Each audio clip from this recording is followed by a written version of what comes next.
സാബു ചേട്ടാ, അപ്പം എഴുതുന്ന സമയത്ത് ഒരുപാട് കാര്യങ്ങൾ ശ്രദ്ധിക്കേണ്ടതായിട്ടുണ്ടല്ലോ. കാരണം ഇപ്പം ഒരു പേര് വന്നു കഴിഞ്ഞാൽ അത് പ്രശ്നം. സെൻസർ ബോർഡ് അത്ര മറ്റേ ലെൻസ് കൊണ്ടല്ലേ ഇരിക്കുന്നത്. അപ്പൊ അങ്ങനത്തെ കുറെ പ്രശ്നങ്ങളുണ്ടല്ലോ. ഇനി അതിനകത്തോടെ കൊണ്ടുവരണം. ആദ്യം ഇവന്മാരുടെ അടുത്ത് നിന്ന് ചോദിക്കണം, സാർ ഈ പേര് ഇങ്ങനെ ഇട്ട് കഴിഞ്ഞാൽ ഓക്കെ ആണോ എന്ന്. അല്ലെങ്കിൽ ഗവൺമെന്റ് അലോട്ട് ചെയ്യുക പേരുകൾ. അവർ പറയുക ഇന്ന ഇന്ന പേര് ഇന്ന ആളുകൾ ഇടുക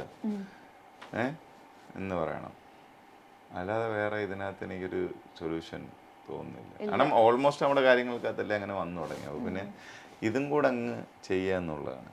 മനസ്സിലായി?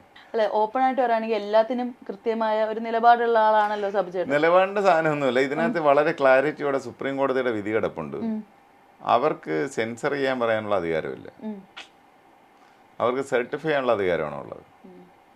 അതായത് അഡൽട്സ് മൂവിയാണോ എല്ലാവർക്കും കാണാൻ പറ്റുന്ന സർട്ടിഫിക്കേഷൻ പവർ മാത്രമുള്ളൊരു സാധനമാണ് ഈ സെൻസർ ബോർഡ് എന്ന് പറയുന്നത്. എന്നിട്ട് ഈ വന്നിരിക്കുന്ന ആളുകൾ വിചാരിക്കും,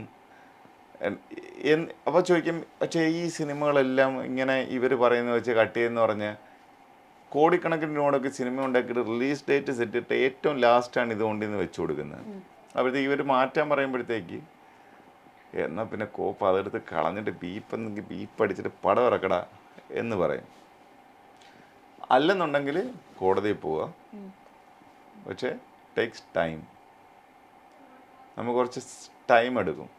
ടൈം എടുത്താൽ നമുക്ക് അനുകൂലമായ വിധി കിട്ടും. അങ്ങനെ ചെയ്യുന്ന പടമുണ്ട്. ഇതാ ഇപ്പോൾ ഐ പേഴ്സണലി നോ വെട്രിമാറിൻ്റെ ഒരു മൂവിയുണ്ട്. കട്ട് ചെയ്യാൻ പറഞ്ഞു, കട്ട് ചെയ്തില്ല എന്ന് പറഞ്ഞു, സർട്ടിഫൈ ചെയ്ത് തന്നാൽ മതി എന്ന് പറഞ്ഞു. കേസ് നടന്നുകൊണ്ടിരിക്കുകയാണ്. കോടതിയിൽ ഇപ്പോൾ വിധി വരും. കാരണം സുപ്രീം കോടതി ഓൾറെഡി പറഞ്ഞു നിങ്ങൾക്ക് സർട്ടിഫൈ ചെയ്യാനുള്ള ഇതേ ഉള്ളൂ. പിന്നെ എന്താന്ന് പറഞ്ഞു കഴിഞ്ഞാൽ ഈ സെൻസർ ബോർഡിനകത്തിരിക്കുന്നങ്ങളൊന്നും സിനിമ എന്താന്ന് പോലും അറിഞ്ഞുകൂടാത്ത കക്ഷികളാണ്. ഇത് ഇപ്പം പിന്നെ ഞാൻ പൊളിറ്റിക്സ് തന്നെ വളരെ ഓപ്പൺലി കാര്യം പറയാം. ഈ BJP സർക്കാരാണ് ഈ മെമ്പേഴ്സിനെ തീരുമാനിക്കുന്നത്.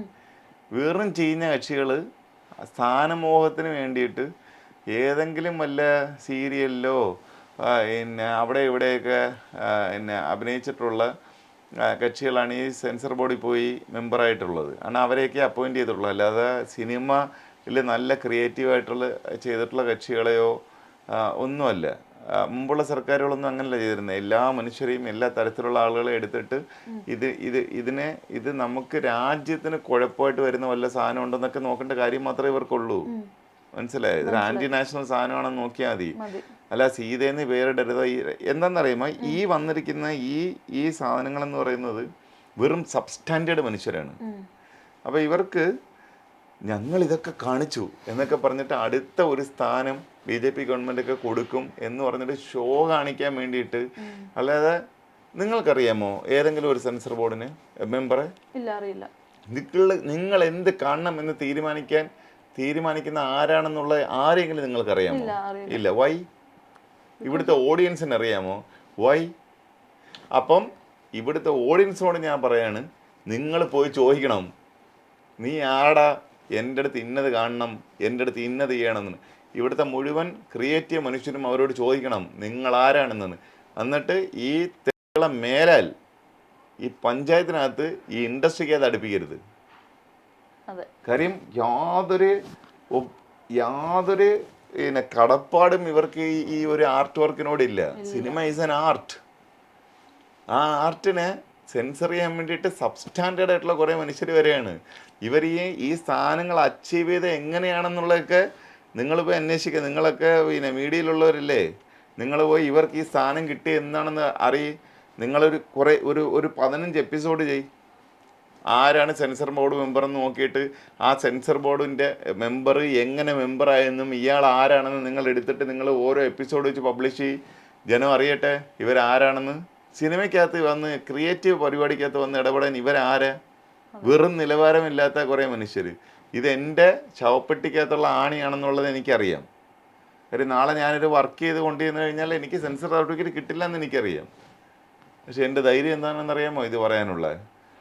ഞാൻ സിനിമ എടുക്കുന്നതിന് മുമ്പേ എൻ്റെ പ്രൊഡ്യൂസറോട് പറയും എനിക്ക് ഈ പണി വരും, എടുത്തു കഴിഞ്ഞാൽ നമ്മൾ സുപ്രീം കോർട്ടിൽ പോയിട്ട് ഓർഡർ വാങ്ങിച്ചുകൊണ്ട് വരും എന്ന് പറയാനുള്ള ധൈര്യം എനിക്കുണ്ട്. അതുകൊണ്ട് ഒരു നിലവാരമില്ലാത്തുള്ള മനുഷ്യരാണ്. ഇവർക്ക് സിനിമ എന്താണെന്ന് പറഞ്ഞാൽ ഇവർക്ക് ഷോ കാണിക്കണം, അടുത്ത ഒരു സ്ഥാനം ക്ലിയർ ഒരു കിട്ടണം. അജണ്ട ഉണ്ട് അല്ലേ? പിന്നെ കാരണം അവരെ ഈ പറയുന്ന പോലെ BJP ഗവൺമെന്റിനെ പ്രീതിപ്പെടുത്താൻ വേണ്ടി എന്തെങ്കിലുമൊക്കെ കാണിക്കുക.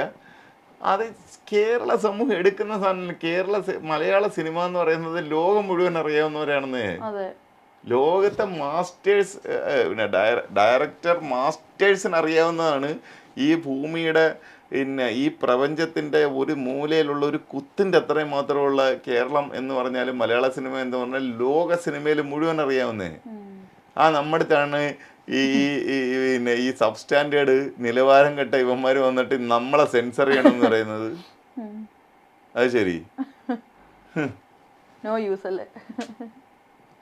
പിന്നെ കമേഴ്ഷ്യൽ സിനിമയിൽ നിന്ന് നമുക്ക് ഒരുപാട് ടെൻഷനുണ്ട്. അത് നമ്മൾ കോടിക്കണക്കിന് രൂപ മുടക്കി പടം എടുത്തിട്ട് കൊണ്ട് സെൻസറിന് വെച്ച് കൊടുക്കുമ്പോഴത്തേക്ക് അത് ഡിലേ ആക്കി കഴിഞ്ഞാൽ നമുക്ക് ഒരുപാട് സാമ്പത്തിക നഷ്ടം ഉണ്ടാവും.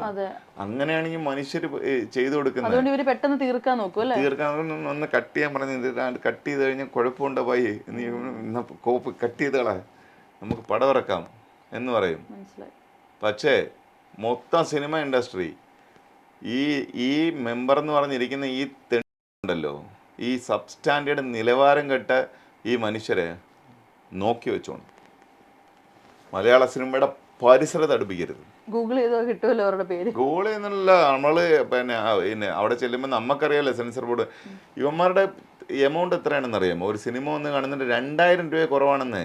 2000 രൂപ കുറവ് ഇച്ചിരി കപ്പലണ്ടിയാണ് കിട്ടുന്നത്. ഇതിരുന്ന് കാണുന്ന മൊത്തം പൈസയല്ല, ഇവർക്ക് രാഷ്ട്രീയമായിട്ട് വളരാൻ വേണ്ടിയിട്ടാണെന്ന്. 2000 രൂപയ്ക്ക് താഴെയാണ് പെർ സ്ക്രീനിങ്. അത് എല്ലാവരും ഒന്നും ഒരുമിച്ചല്ല വരുന്നത്. അതിനകത്ത് 4, 5, 6 പേരാണ് വരുന്നത്. ആ 2000 രൂപയ്ക്ക് വേണ്ടിയിട്ടാണ് മലയാള സിനിമയെ ഒറ്റ കൊടുക്കുന്നത് ഈ മനുഷ്യർ. 1400 രൂപയ്ക്ക് ഇച്ചിരി കപ്പലണ്ടിക്കും വേണ്ടി. അവനവൻ ആലോചിക്കണം. ഒന്നുമില്ല, ഈ എങ്ങനെയെങ്കിലുമൊക്കെ ഇൻഡസ്ട്രി കണക്ട് അല്ലേ, പരാജയപ്പെട്ട മനുഷ്യരായിരിക്കും. അല്ലാതെ ഒരിക്കലും സിനിമയ്ക്കെതിരെ പിന്നെ ഒരു സീരിയസ് ആയിട്ടുള്ളൊരു ആർട്ടിസ്റ്റ് അല്ലെങ്കിൽ ഒരു ടെക്നീഷ്യൻ ഒരിക്കലും ചെയ്യില്ല. ജീവിതത്തിലെ അമ്പേ പരാജയപ്പെട്ട മനുഷ്യരായിരിക്കും. You start a series. നിങ്ങൾ ഈ ഓരോ മനുഷ്യരാരാണെന്ന് കേരള സമൂഹത്തിന് കാണിച്ചോട്. മലയാള സിനിമയെ സെൻസർ ചെയ്യാനിരിക്കുന്നവൻ്റെ സ്റ്റാൻഡേർഡ് എന്താണെന്ന്, നിലവാരം എന്താണെന്നും ആരൊക്കെയാണെന്നും കാണിച്ചു കൊടുക്കുക. You can start it. നിങ്ങൾക്ക് മാത്രമല്ല, ഇത് കാണുന്ന ഈ മീഡിയയിലുള്ള ആർക്കും ചെയ്യാം ഇവരാരാണ് എന്നുള്ളത് ഓപ്പൺ ചെയ്തോട്. കാര്യം മലയാള സിനിമ എന്ന് പറയുന്നത് ലോക സിനിമയ്ക്കകത്ത് ചെന്ന് നിൽക്കുന്ന നിലവാരമുള്ള ഒരു ഇൻഡസ്ട്രിയാണ് മലയാള സിനിമ ഇൻഡസ്ട്രി എന്ന് പറയുന്നത്. ഇത് നമ്മൾ ഇന്ന് നിന്നും തുടങ്ങിയൊന്നുമല്ല, വർഷങ്ങൾക്ക് മുമ്പ് തുടങ്ങിയതാണ്. നമ്മളുടെ മാസ്റ്റേഴ്സിനെ, വേൾഡ് മാസ്റ്റേഴ്സിനെ അറിയാം. ഇന്ത്യൻ സിനിമ, മലയാള സിനിമയുടെ ഇന്ത്യൻ സിനിമയുടെ നിലവാരം വേറെയാണ്. അതിനെ ഇത്യാദി സാധനങ്ങളൊന്നും തുലച്ചു കളയാണെന്നുണ്ടെങ്കിൽ പിന്നെ എന്ത് ഇൻഡസ്ട്രി? നമ്മളെ ആരാണ് കൺട്രോൾ ചെയ്യുന്നുള്ള ആൾക്ക് കാണിച്ചുകൊടു. എന്നിട്ട് അവരുടെ നിലവാരം വെച്ചുള്ള അളക്കട്ടെ നമ്മളെ. ഓഡിയൻസിന് റിയാക്ട് ചെയ്ത് തുടങ്ങണം.